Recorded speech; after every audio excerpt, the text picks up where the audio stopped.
Hi everyone, welcome to Tutor Med, where everything medicine is simplified. I am Dr. Kofi and today we will discuss dysmenorrhea or painful menstruation. We will look at the causes of painful menstruation, how to evaluate a patient with painful menstruation, and then how to treat painful menstruation. Grab your notepads and let's get started. Dysmenorrhea is lower abdominal pain experienced around the time of menstruation. This is pretty straightforward. It means any lower abdominal pain which occurs outside of the period of menstruation is not dysmenorrhea. We have two types of dysmenorrhea: primary dysmenorrhea and secondary dysmenorrhea. And so what is primary dysmenorrhea? The cause of this type of dysmenorrhea cannot be explained by any structural gynecologic disorder or any pelvic pathologies. This means when these patients are investigated, there is nothing wrong with their reproductive tract or any other organs in the pelvis, yet they have pain during menstruation. The opposite is secondary dysmenorrhea. In secondary dysmenorrhea, it is due to a structural gynecologic disorder or a pathology in one of the pelvic organs. So the difference really is that in primary dysmenorrhea, there is no cause, but there is a cause in secondary dysmenorrhea. And so how is the pain of dysmenorrhea like? In other words, what are the characteristics of the pain of dysmenorrhea? Now, because it is pain, remember we use the acronym SOCRATES to characterize pain. And so S for site. The site of the pain will be a lower abdominal pain. O for onset. And remember, for onset, we talk about the mode of onset and the timing of onset. And so for the mode of onset, it occurs spontaneously. It is not preceded by any traumatic event. And for the timing, it occurs gradually and occurs just before menstruation, sometimes about 2 to 3 days before menstruation. And the intensity peaks at 24 hours and then gradually subsides within 2 to 3 days. C for character. The character of the pain is typically described as a cramping, a throbbing, or sometimes a dull pain. Sometimes there will be a baseline pain with intermittent spikes. R for radiation. The pain of dysmenorrhea may radiate down the thigh or the lower back. A for associated symptoms or associations. It may be associated with headache, nausea, increased urinary frequency, sometimes constipation or diarrhea, or bloating. T stands for timing, and for the timing, it may last for a variable period of time. Some people would last for just an hour, some people just half an hour. T can also stand for triggering factors, and obviously the pain was triggered by menstruation. A for exacerbations. What might worsen the pain? I did not find anything in literature concerning this aspect. And then S for severity of the pain. The severity of dysmenorrhea varies, but in about 10 to 15% of patients, it can be very disabling, and then it may impair activities of daily living and then work. Very good. And so please do not forget to like and share our video and subscribe to the channel if you have not done that yet, so that you can be notified when new videos are uploaded. Now, apart from the distinction we made between primary and secondary dysmenorrhea in our previous slide, there is another difference. The difference is that in primary dysmenorrhea, it usually begins in adolescence, while in secondary dysmenorrhea, typically it starts in adulthood. Primary dysmenorrhea begins within months to a few years after menarche. And so what causes primary dysmenorrhea? There is a molecule produced by the endometrial cells known as prostaglandin F2 alpha, Excessive production of this molecule is thought to play a role in the development of primary dysmenorrhea. Prostaglandin F2 alpha is a potent myometrial stimulant. It means it is able to hyperstimulate the muscles of the uterus, in that it causes an uncoordinated hypercontractility of the muscles of the uterus. Now, this hypercontractility is responsible for the spasmodic episodes that occurs in primary dysmenorrhea. Again, prostaglandin F2 alpha is a potent vasoconstrictor. It constricts the myometrial arteries or arterioles, and this constriction causes ischemia. Now, ischemia can also occur when the muscles hypercontract.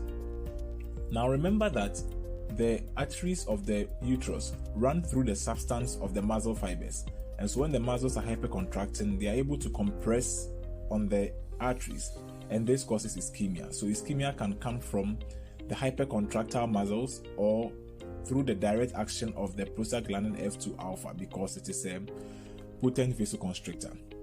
Now, the ischemia is responsible for the baseline pain that is experienced during dysmenorrhea or primary dysmenorrhea. And then the hypercontractility of the muscles is responsible for the spasmodic episodes. So patients will typically complain of this baseline pain, which is not so disabling, but intermittently they keep having these spikes of spasmodic episodes. And this is the explanation. Very good. Now let's discuss secondary dysmenorrhea. What are the causes of secondary dysmenorrhea? I choose to remember the causes with this mnemonic: if, Papa, Cope. Remember, this mnemonic is not exhaustive. It does not cover all the causes of secondary dysmenorrhea, but at least knowing 10 causes is enough. And so, to the mnemonics, I stands for IUD use, intrauterine device use. And for the intrauterine device, we have the copper type and then the hormonal type, which contains progesterone. And typically, secondary dysmenorrhea is associated with the copper type more than the hormonal type. Then F stands for fibroids. Uterine fibroids can give you secondary dysmenorrhea. Then P stands for pelvic inflammatory diseases, like inflammation of the endometrium, which is known as endometritis, inflammation of the fallopian tube, known as salpingitis. If you have any of these, you may have secondary dysmenorrhea. And then A stands for adenomyosis. We would come back to this condition later. Then P stands for pelvic congestion syndrome. Although we will look at this condition into details in our subsequent lectures, I want to say something briefly about it. So you have a pathology in the pelvis which is compressing the vessels in the pelvis and so causing congestion. And then this congestion typically leads to secondary dysmenorrhea. And then A stands for adhesions within the uterus. And so if you have a patient who has undergone D&C for a reason, he may or she may develop intrauterine adhesions. And typically this intrauterine adhesions is known as Asherman's syndrome. We will look at it later. And then C stands for congenital malformations. Someone who is born with some congenital anomalies of the uterine or the reproductive tract may have dysmenorrhea. Now, remember we said that adolescents typically have primary dysmenorrhea.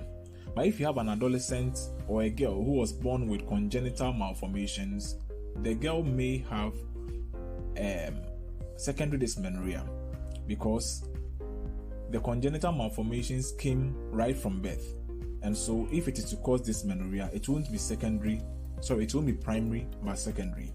Then we have O. O stands for ovarian masses. Ovarian masses like ovarian cysts, ovarian tumors. Then P for psychogenic causes. Now, per the definition of secondary dysmenorrhea, psychogenic causes may not fit, because per the definition, there need to be a structural disorder in the reproductive tract or in other pelvic organs. But psychogenic means that there is nothing wrong organically. It comes from the brain, there is something psychological, and so typically or by definition it doesn't fit. But for some reason, medical authorities chose to put psychogenic causes under the secondary dysmenorrhea causes. And then E stands for endometriosis. Now, endometrial tissue should be found only in the endometrium. Anytime you have endometrial tissue found in other parts of the body, that condition is called endometriosis. And so, for example, if you have endometrial tissue found in the cervix, you have cervical endometriosis, found in the ovaries, ovarian endometriosis, found in the umbilicals, umbilical endometriosis, and this causes secondary dysmenorrhea. Now, if you have endometrial tissue found in the myometrium, that condition is called adenomyosis. That is why I skipped this explanation so that I can explain when I'm describing endometriosis. Now, in truth, I've given 10 causes of secondary dysmenorrhea. However, there are some conditions which are very common and should be talked about first whenever we are asked the causes of secondary dysmenorrhea. The first is endometriosis. It is the most common cause and it needs to be mentioned first, although it is 10th on the list here. Then next, you have adenomyosis, which is also a form of endometriosis but in the myometrium. And then the next, you have uterine fibroids. Then you can mention the others like the PID, the ovarian masses, etc. Good. And so on this slide, I want to show some pictures of some of the causes of secondary dysmenorrhea. This is a picture showing endometrial tissue, which are the white structures, as you can see, embedded in other parts of the uterus apart from the endometrium. And so look at the region of the cervix here. You see this white tissue, which is the endometrium. And so this is an example of an endometriosis, and this type of endometriosis is a cervical endometriosis. And then look at this endometrial tissue where it is embedded. It is embedded within the muscle of the uterus, and so this is an example of an adenomyosis. Then this drawing or this picture here will show some of the congenital malformations that can occur. The first picture is a condition known as uterus didelphys. Didelphys means that we have a double or a duplication of the female reproductive tract. So if you look at this first diagram, you'll see that there is a duplication of the uterus and then the cervix, as you can see. And generally, didelphys is limited to these structures, the uterus and the cervix. But if you look directly below that diagram, you'll see that there is also a variation in the didelphys, where there is a duplication of the uterus and the cervix and also duplication of the vagina. So usually that is how didelphys is like. Didelphys is limited to the uterus and the cervix, but it can also involve the vagina. Then you look to our right, you'll see certain malformations, right? The first one is known as a biconduit uterus. In biconduit uterus, you see that there is an indentation of the fundus of the uterus. And then this is so because of how the female reproductive tract develops. In our subsequent lectures, we will look at the development or the embryology of the female reproductive tract. Then, if you have just one cavity, you have the uniconduit uterus. Then look at the third one here. The fundus is not indented, but there is a septum emanating from the fundus, but the septum is halfway, so it's called a subseptate uterus. Then the last one is a variation of the subseptate one, just that this septum goes all the way down to the cervix, and that is a complete or a septate uterus. So these congenital malformations can cause dysmenorrhea or secondary dysmenorrhea, I should have said. Very good. And so on this slide, I want to describe two other causes of secondary dysmenorrhea. The first I want to talk about is a tight cervical opening. A tight cervical opening. Now, this tight cervical opening I'm talking about is an acquired one, not a congenital one. And there are several cervical procedures which is done for cervical pathologies like cervical cancer. Those procedures in the end can lead to a tight cervical opening. Procedures like conization, loop electrosurgical excision procedure, abbreviated as LEEP, LEEP, cryocoultry, thermocoultry, they can all be complicated by a tight cervical opening. But how does a tight cervical opening lead to dysmenorrhea? When the cervix is tight, when the opening of the cervix is tight, during menstruation, the menstrual blood is supposed to flow out through the vagina. But if the cervix is tight, the myometrium tries to mount enough pressure to overcome the tightness, and then this pressure which is being mounted can cause dysmenorrhea. And then we have another one, or the last one I want to discuss, which is found in this picture. Now this picture shows a uterus with multiple uterine fibroids, but I want to discuss this particular one here, which is a pedunculated submucous fibroid. You see that this one has gone through the cervix and has obstructed its opening. And so during menstruation, like the first mechanism I described, the menstrual the menstrual blood flows through the cervix and meets this pedunculated submucous fibroid, so it's not able to flow. So what the uterus does is to mount pressure to overcome this obstruction, and then the pressure again can lead to a secondary dysmenorrhea. Very good. And so how do we evaluate a patient who presents to the hospital or the clinic with a complaint of dysmenorrhea? The entire evaluation is aimed at finding a possible secondary cause. And so for the history taking, we ask questions to find out if the dysmenorrhea is from a secondary cause. Because remember, the primary cause, we don't know what is causing it, although we have a theory that prostaglandin F2 alpha plays a role. So once you are able to rule out all secondary causes, then you can treat as a primary dysmenorrhea. As one of the questions we ask for the age at which the menstrual problem or the dysmenorrhea started. Once the patient tells you that the problem started during adolescence or some few months or years after her menarche, you suspect primary dysmenorrhea more. But again, remember that if the patient has a congenital malformation, although the dysmenorrhea started in the adolescence period, it could be a secondary dysmenorrhea. However, if the patient tells you that the age at which the dysmenorrhea started was in adulthood, then you think more of secondary dysmenorrhea. Then, in the history, you ask questions to find a secondary cause. So you have the if Papa Cope in your head. So you find out if the dysmenorrhea is from an IUD. So you ask the patient whether the patient has an IUD in situ. You ask for questions which may suggest fibroids. You ask for questions which may suggest pelvic inflammatory disease, intrauterine adhesions. You ask for questions which may suggest ovarian pathology, endometriosis, etc.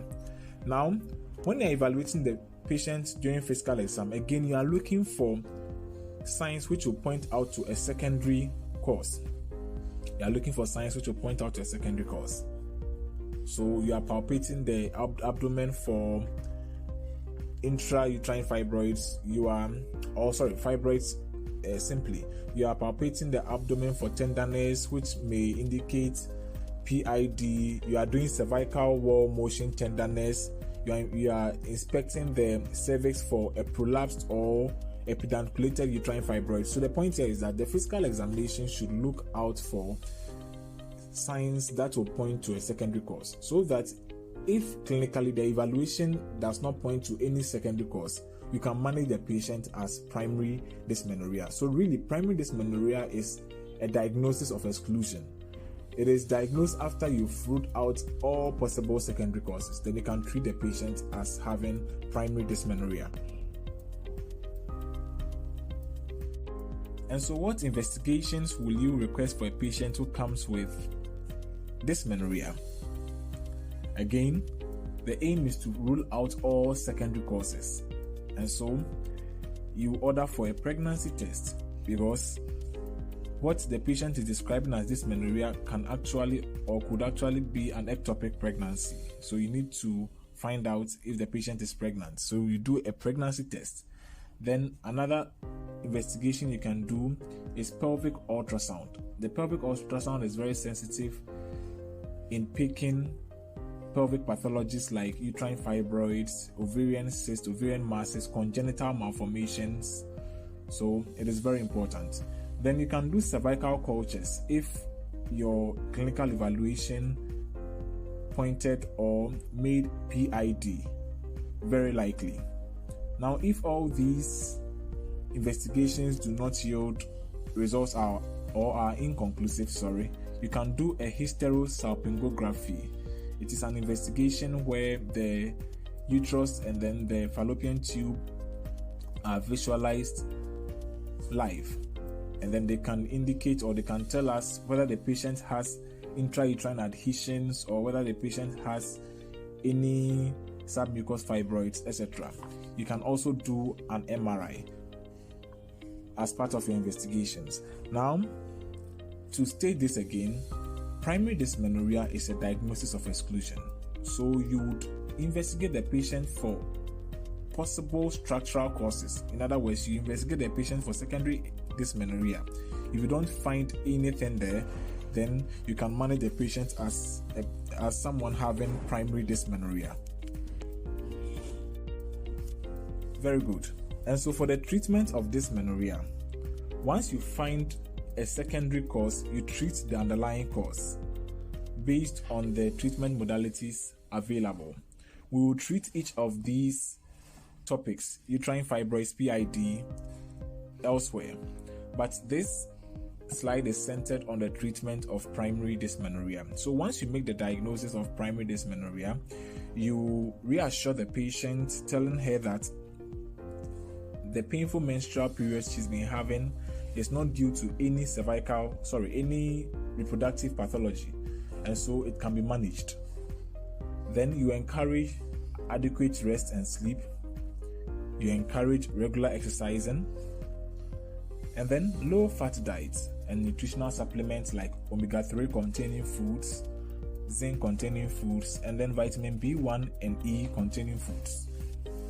Then another thing the patient can do at home is to apply warm abdominal compresses or warm pelvic compresses. So the patient puts towel in a sufficiently warm water and then sponges the abdomen.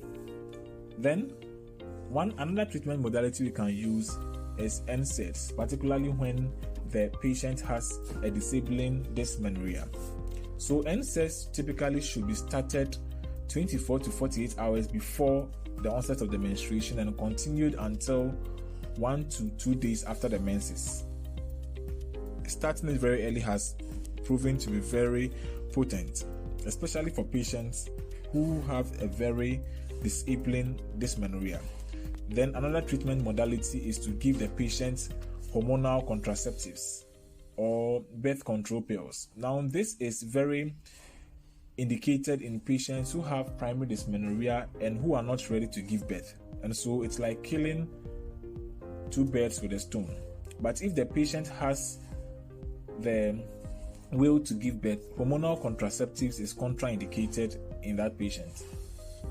That patient needs to go for NSAIDs. Alright, so on this slide, let's take some few seconds understanding the NSAIDs we use in treating primary dysmenorrhea. NSAIDs are prostaglandin synthetase inhibitors. Now, prostaglandin synthetase is the enzyme used to produce the prostaglandin F2 alpha. So if you give a drug which inhibits this enzyme, then we can improve the dysmenorrhea, right? That is why NSAIDs are indicated in treating primary dysmenorrhea.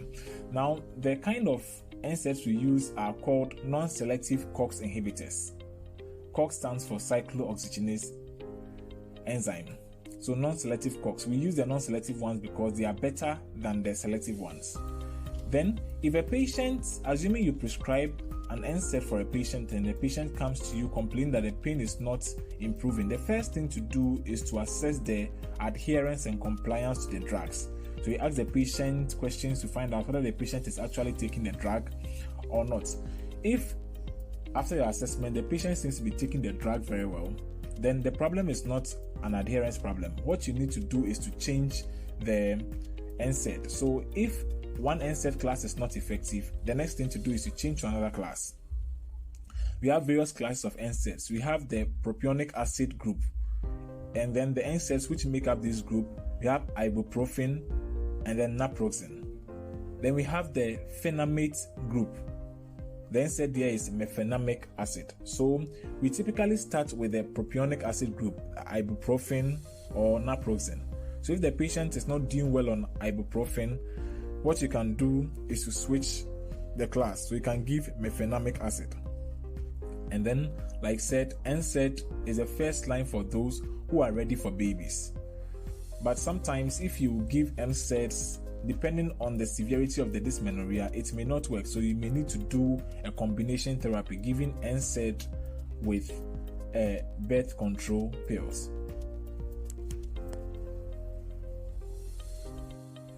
Alright, very good. And so please do not forget to like and share this video. Subscribe to the channel if you have not done that yet.